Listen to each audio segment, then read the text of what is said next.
Intro. Hello, moviegoer community. I'm Max Forrest. I'm Paul Luby. And today, Paul will be reviewing Jurassic World Rebirth, and I will be reviewing Jurassic Park, the original. These dinosaurs were too dangerous for the original park. We've made living biological attractions so astounding that they'll capture the imagination of the entire planet.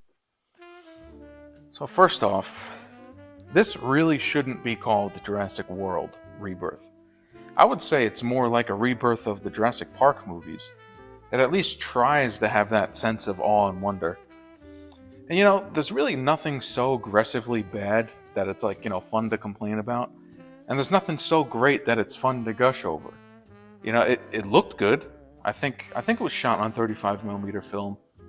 And there's a scene in the beginning that takes place in a museum, and it looks straight out of the old movies. The lighting was spot on. And you can tell they really tried. The VFX are well done too. Especially the water scenes. It's just the script that isn't the greatest. Definitely not like the original. Yes, the original. I love at the start of the movie when they're trying to, transporting a velociraptor? Yeah. And then there's a malfunction, and he grabs a guy, and he's pulling him to try to fucking shred him up and eat him, and they're holding on to him so that he doesn't get pulled in by the velociraptor, and you hear, "Shoot her! Yeah. Shoot her!" That is how you make a fucking opening to a movie. And you don't even see the raptor. No, you don't. Yeah. It's like such a great way to set up those as the villains, So, I can't imagine how fucking dope it must have been for audiences who've never seen CGI like this to see CGI like this. Mm-hmm. I mean, I imagine at the time that long neck, the first dinosaur they all see, at the time I imagine that was just awe-inspiring. Yeah. Now it's a little dated, but back in the Disney, I imagine that was just off the charts. Yeah. Off the fucking Definitely. chain. A thing that I liked was they got all the exposition out of the way really quick, not by having characters say it and it feeling forced, like, ooh, whatever, and then, no, it's exposition.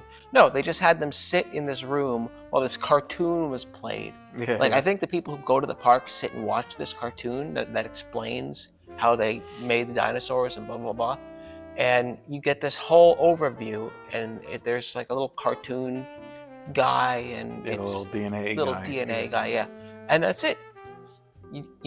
Now we understand everything. We're good to go. Let's go. Off to the races, Yeah. So I thought that was a good way to do exposition, as opposed to having characters, spit it out and sound completely exposition-y. Yeah. Now, I know that for this one, I know that Gareth Edwards signed on late, and the whole production was really fast. Like, they announced it last year, and then a couple months later shot it, and now it's out already. I think if this had more time to develop, it could have been great, or at least a lot better. The script? Yeah, the script. Just another thing that probably hurts it is franchise fatigue, or just bad movie fatigue. The Jurassic World movies are trash, and I think people are fed up. Really? I like the first one. The first one. I mean, the other one, the Fallen Kingdom and Dominion. Oh. Yeah. But yeah, like this is like the 7th movie in the series, so I don't blame people if they don't care, or, I wouldn't have cared if Gareth Edwards wasn't directing. And, as we know, Gareth Edwards is one of my favorite directors, so I gave it a shot. And as we've seen, him and his team are excellent at showing scale. This one is pretty wide, but it's shot through a lot of foreground elements and recognizable shapes. You see a moderate-sized boat with humans on it, and the mosasaur swimming right next to it. It's literally twice its size. So, it helps having the environment to put it into context.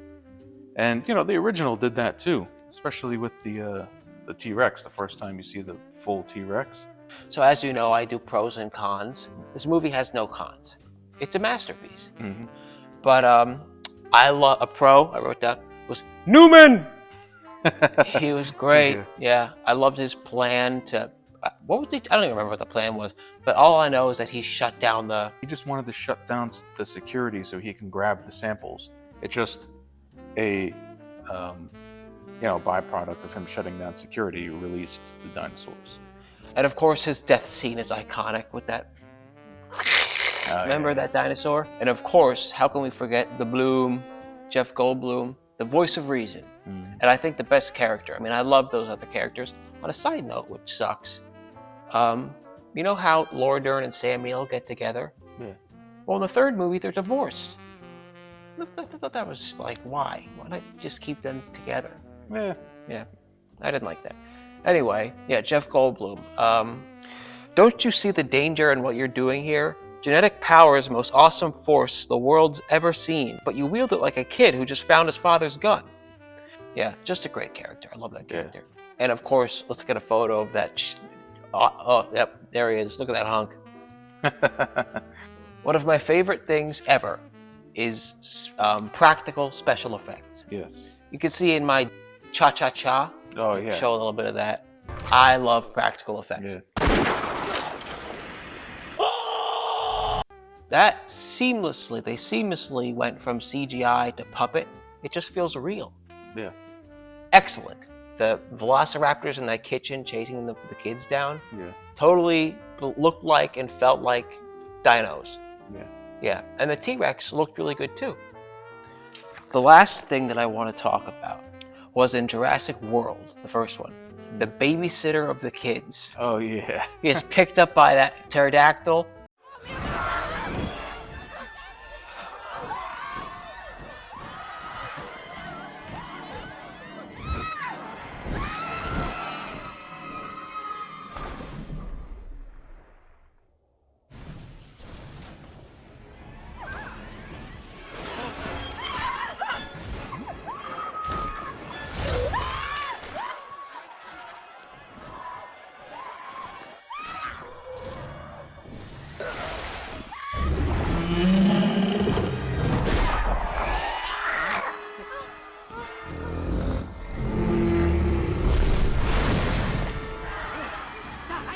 It's like the best death scene ever.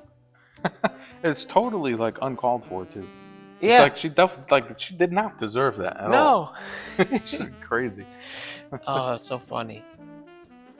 Yeah, here the characters are pretty straightforward. One note, they kind of stick to that trope and have very predictable development. The mercenaries learn to be less selfish. The stupid teenager boyfriend learns about responsibility. Which, by the way, in my opinion, the second group of characters, the family, they didn't need to be there. But whatever. They could have cut their whole story out and nothing changes. The corporate bozo is still a bozo and gets what he deserves. Anyway, this I would say is a plain 3 out of 5. It's good enough to watch if you're a fan of Jurassic Park and enjoy dinosaurs, but, that's fine. Yeah, all right. And Jurassic Park is 5. Yeah. 5 out of 5. Yeah. I don't know. I really like the second one too, Lost World. I wasn't so... Although I liked seeing the T-Rex in the town. Yeah. That was cool. When I was a kid, I think that's the one that I had on VHS, first, before I had the first Jurassic Park. I've seen the first Jurassic Park when I was a kid, but the second one is the one I watched the most. Do you remember in the third Jurassic World, Chris Pratt makes a promise to a velociraptor? I gotta be honest, I don't remember anything from that movie. Yeah, right. That and Fallen Kingdom too, I don't remember anything. I know I saw them, well, at least Fallen Kingdom I think I watched on a plane. We're done. Yeah, let's not go into the world movies. Outro.